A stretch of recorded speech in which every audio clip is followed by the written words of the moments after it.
Welcome everybody. This week's art home learning is inspired by French artist Claude Monet. Now, if you've not heard of Claude Monet, the painter, it's definitely worth having a bit of an online exploration of his artwork, Water Lilies and many more, which you can find on the website of the Musée de l'Orangerie. It is an incredible feeling to witness standing next to and even seeing online the scale of his artworks. They are big. And this week, you're going to be discovering how to recreate water lilies using a really fun printing technique using sponges. Dish sponges are fine, as well as card. So you're going to need paper, ready mix paint, some brushes for spreading, and sponges. Let's find out more. So who was Claude Monet? He was born on the 14th of November 1840 in France, and he especially loved to paint pictures of nature. Monet was one of the leaders of a style of painting called Impressionism, which focuses on capturing light and colour rather than details. Impressionism is a way of painting that tries to show what something looks like at a particular moment in time. And instead of painting every tiny detail, Impressionist artists use quick brushstrokes and bright colours, as you see here in the water lilies, to show how light and shadow constantly change the way things look. One of Monet's most famous works is his series of paintings called Water Lilies, and they were inspired by the beautiful water garden that he created at his home in Normandy. Monet loved gardening almost as much as he loved painting. He transformed his garden into a wonderful palace filled with colourful flowers, a pond, and a Japanese bridge. The pond had many water lilies, and these became the main subject of his paintings. He spent many hours in his garden, watching how the lilies changed with the light and seasons.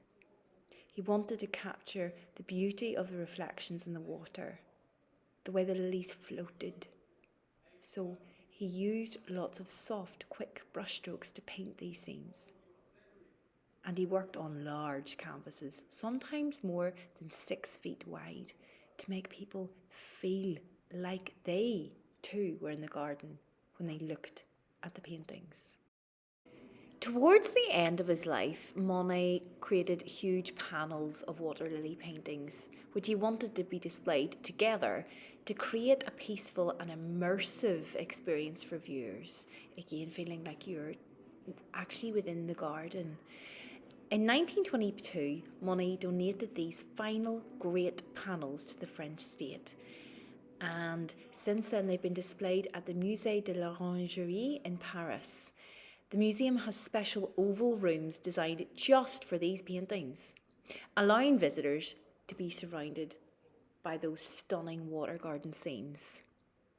Now, Monet's water lilies have inspired many modern artists, and some famous artists who were influenced by Monet include Jackson Pollock, an American artist that we know is famous for his drip style of painting. Very different from Monet's, but still he admired Monet's use of colour and light. Another is Mark Rothko, who created large, colourful, abstract paintings that aim to prompt emotions, much like Monet's water lilies. And finally, Andy Warhol, famous for his pop art, as we know.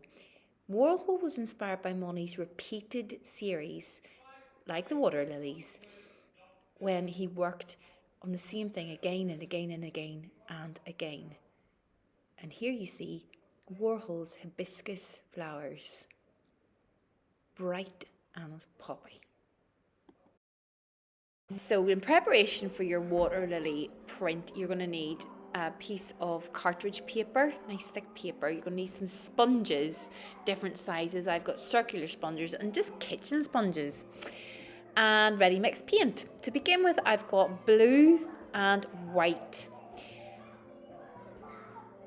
As you can see, I'm mixing together different amounts, so I like having the dark beside the light. It's showing that there are dappled shadows over the water. This is for the pond. It's nice to see these different tints coming through, the light and the darker. After that, I've got my homemade roller, right? This is a simple toilet roll tube, which I've hot glue gun string onto.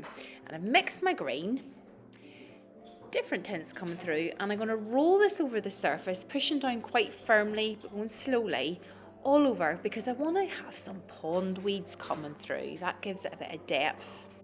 After that, it's time for the lily pads, which I'm applying by printing with my circular sponge all over. You'll need to mix greens. More blue and less yellow will give you a darker green. And more yellow and less blue will give you a lighter green, pea green. Adding white will create a lighter tint. And next up is the water lilies. I'm mixing white and red for this, dipping the sponge in the paint all over. I'm kind of just going where my hand takes me here.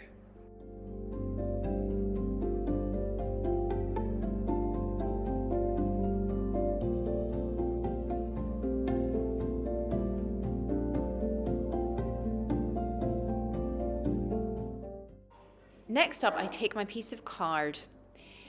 This is for the weeping willow branches that are going to be falling down over the top of the painting.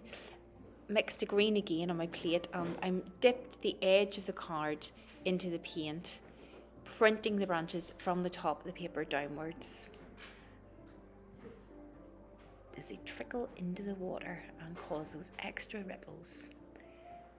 What's so lovely about this is that you can reuse a lot of recycled materials.